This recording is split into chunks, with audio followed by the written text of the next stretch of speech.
Hi, I'm Steve Worrall of Georgia State Plan Worrall Law LLC. Welcome to Lattes and Legacies. And today we're going to be talking about one of the other essential documents, part of a comprehensive estate plan, the Georgia Advance Directive of for Healthcare. Now, the Advance Directive for Healthcare is a document that was created by the Georgia General Assembly back in 2007. So it's been around for a little while. It created a new document which basically merged two documents that we had previously, the living will and the durable power of attorney for healthcare. Now, I'm sure you all remember Terri Schiavo's situation. That's the one that the living will is really designed to address. What sort of care do you want to receive or not to receive if you are in a state of permanent unconsciousness, a persistent vegetative state, or you have a terminal condition that you're going to die from very soon? Two doctors have certified that you're in this condition, and you're allowed to state in writing what your wishes are in advance, so that if you are not able to express your wishes at the time that occurs, that the doctors can follow those directions that you've given. So that's the living will portion of the document. It still exists in our current Advance Directive for Healthcare. It's just a portion of that document.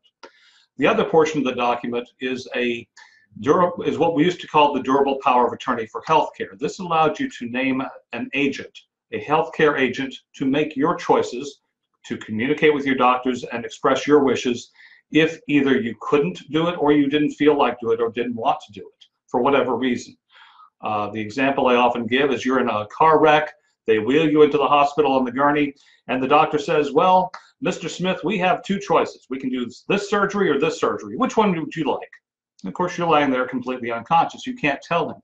But if your agent is available to talk with the doctor about what your wishes are, then they can make those choices for you. You don't have to make those choices in advance. This is for your day-to-day care or as needed. The document needs to be signed in front of two witnesses. It does not have to be notarized. It contains a number of parts. The first part names your healthcare agent and one or two backups. The second part goes into the healthcare preferences, the treatment preferences for the end-of-life situation, the living will side. And you basically have three sets of choices there. You can say, I want my doctor to do everything possible to keep me alive, even though it's not going to cure me, it's not going to result in it's not going to extend my life by much, but I want every last drop of life possible, whether I'm conscious or unaware of it or not. So this includes things like giving you food by tube, by water by tube, hydration by tube, CPR, or keeping your lungs going. Now you remember Terri Schiavo was in a persistent vegetative state. She didn't have a machine pumping her heart or keeping her lungs going. It was food and water that was what was being needed to keep her alive.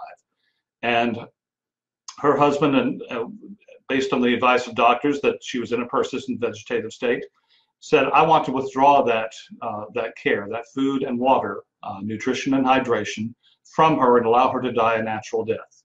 Her parents did not want that. They wanted to fight and fight and fight. And it was years that they were involved in litigation. Went all the way up to the United States Supreme Court. I believe President Bush got involved right toward the end. Ultimately, the doctor's position and the husband's position were allowed to prevail. They were allowed to withdraw the nutrition and hydration, and she was allowed to die a natural death. Now, whether that was her choice or not, that was what she would have wanted or not, we'll never know, because she did not have a living will. She did not put in place in writing a document that stated those wishes. The other choices under our healthcare directive are to do nothing, to give me pain medication, keep me comfortable, but don't do any heroic measures to keep my heart going, keep me breathing, to give me nutrition or hydration. Just take it all away, just keep me comfortable. The third choice is a little bit of a pick and choose. I mentioned four options under the first choice, and you can pick and choose one or more of those. If you've chosen all four of the options under C, then you've essentially chosen the same thing as Part A.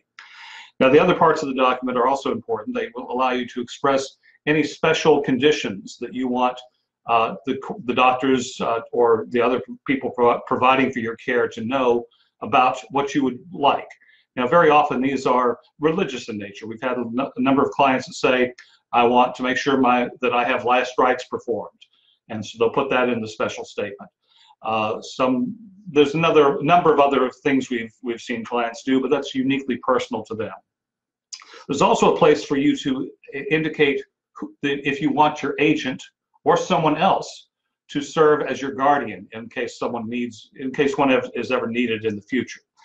A guardianship in Georgia, we'll talk more about in a future video, but the probate court wants to know who your choices are. That's the first choice under the statutory scheme of preference for who gets to be your guardian, the person that you've nominated and put into that position.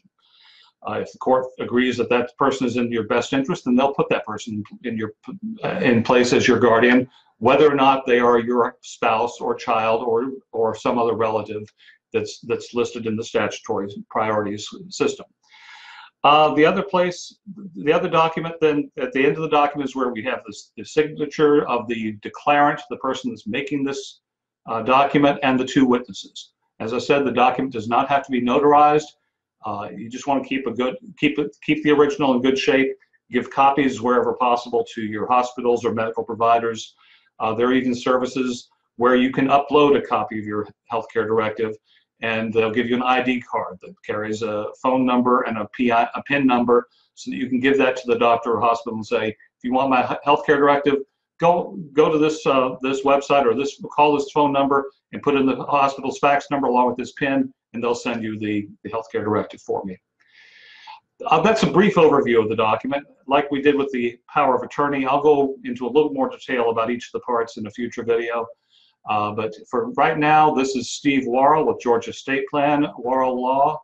If we can be of any help to you in assisting in preparing a advance directive for healthcare or any of the other essential documents for a comprehensive estate plan, please let us know. You can reach me by commenting here in the Facebook comments, or a direct message on Facebook to me, or at my email at steve@georgiaestateplan.com, or calling us at 770-425-6060. Thanks a lot. We'll see you next time.